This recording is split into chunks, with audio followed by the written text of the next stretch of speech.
a gente pensa em liberdade, o que vem à cabeça? Provavelmente a ideia de fazer o que der na telha na hora que a gente quiser, não é? Mas e se a verdadeira liberdade, aquela de construir o próprio destino, viesse justamente do contrário? Nesta análise, a gente vai mergulhar num paradoxo poderoso. Como a disciplina, essa palavra que soa quase como uma restrição, é, na verdade, a única chave para a liberdade absoluta.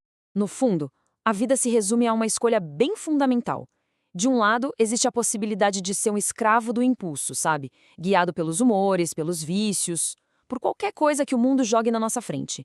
Do outro lado, a chance de ser o arquiteto do próprio destino, livre para criar o futuro que se quer. E a disciplina? Bom, ela é a ferramenta que decide de que lado dessa linha cada um de nós vai viver. Mas antes de mais nada, vamos quebrar um mito aqui. Disciplina não tem nada a ver com sofrimento, com uma vida rígida e sem graça. A verdadeira disciplina é bem mais simples e, olha, muito mais poderosa.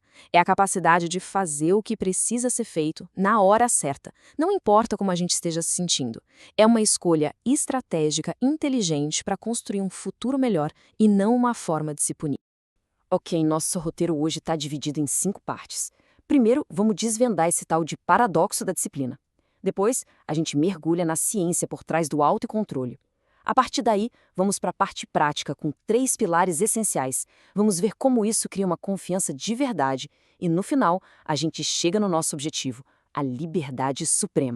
Começando então pelo paradoxo. Pensa um pouco, onde se está agora e onde se quer chegar? Geralmente existe um abismo entre esses 2 pontos, né? Muita gente tem um mapa, as metas, os sonhos, mas falta a ponte para atravessar. A disciplina é exatamente essa ponte. É o que transforma uma boa intenção em realidade. E aqui está o coração do paradoxo. A indisciplina, ela se disfarça de liberdade, com aquela ideia de, eu faço o que eu quero. Só que, na real, ela a aprisiona. Torna a pessoa uma escrava dos próprios impulsos, das circunstâncias.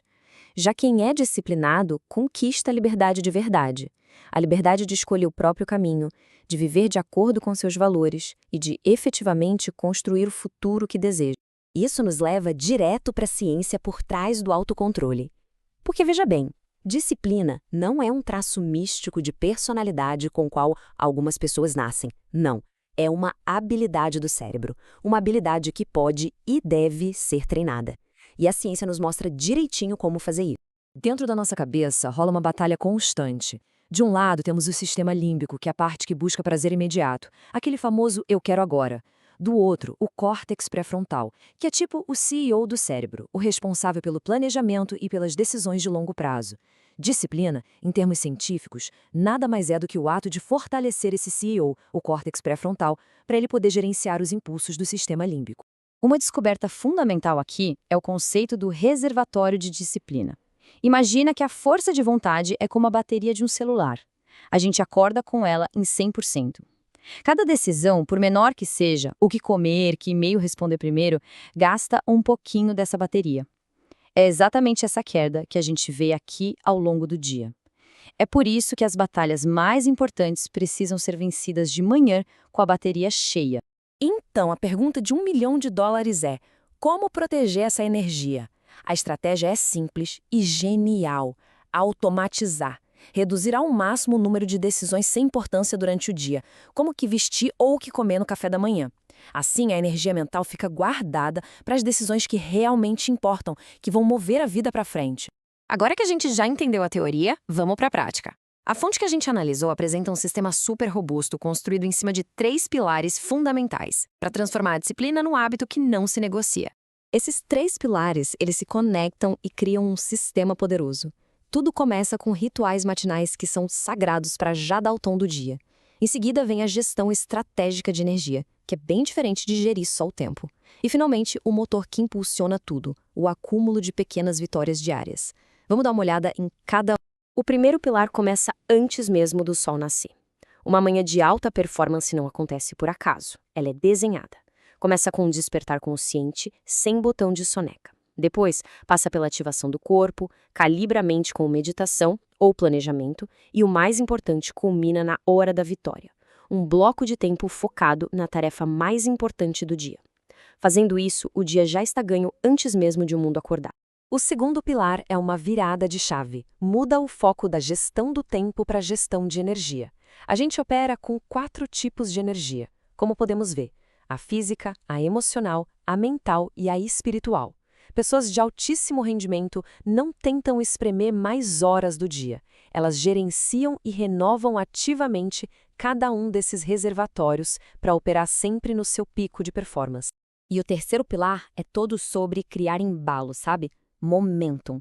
Cada pequena vitória libera dopamina, o que reforça o comportamento positivo.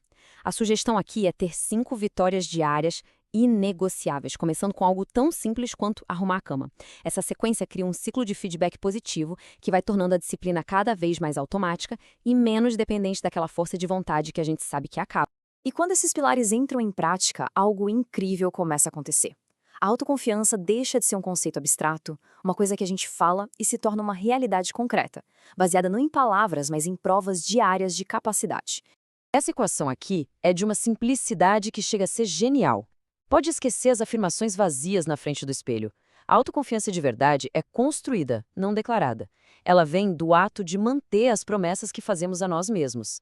É um cálculo interno, uma prova irrefutável de que somos pessoas de palavra, principalmente com a gente mesmo. E a construção dessa confiança é um processo, é gradual. Começa com promessas tão pequenas que é quase impossível falhar, só para treinar o músculo de cumprir o combinado.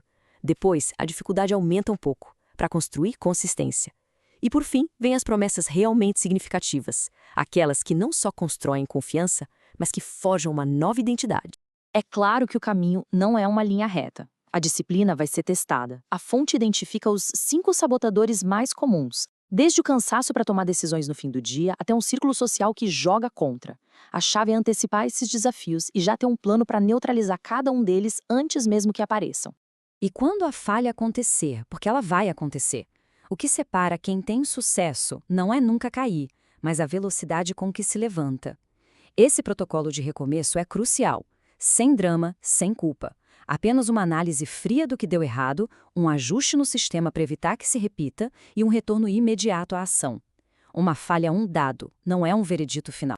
Isso nos leva ao fechamento do nosso ciclo, a ressignificação mais poderosa de todas, aquela que transforma a disciplina de um fardo pesado em uma escolha motivada pelo ideal mais alto que existe. Aqui está a essência da motivação que dura para sempre. A disciplina não é praticada por ódio à pessoa que se é hoje, mas por amor à pessoa que se pode vir a ser amanhã. É um ato de cuidado com o nosso eu do futuro. A obrigação de treinar vira o privilégio de ter um corpo forte. A necessidade de trabalhar duro vira a honra de realizar o próprio potencial. E assim a gente volta àquela escolha fundamental que vimos lá no comecinho. Só que agora a escolha é muito mais clara, não é? De um lado, a escravidão aos caprichos do momento. Do outro, a liberdade de ser o arquiteto da própria vida, usando a disciplina como a principal ferramenta de construção. Vamos terminar com esta frase que é muito profunda. A verdadeira liberdade não é a ausência de regras, mas sim ter a força interna para agir de acordo com os próprios valores e objetivos, mesmo quando é difícil. Essa é a liberdade que a disciplina inegociável oferece. Essa é a verdadeira liberdade.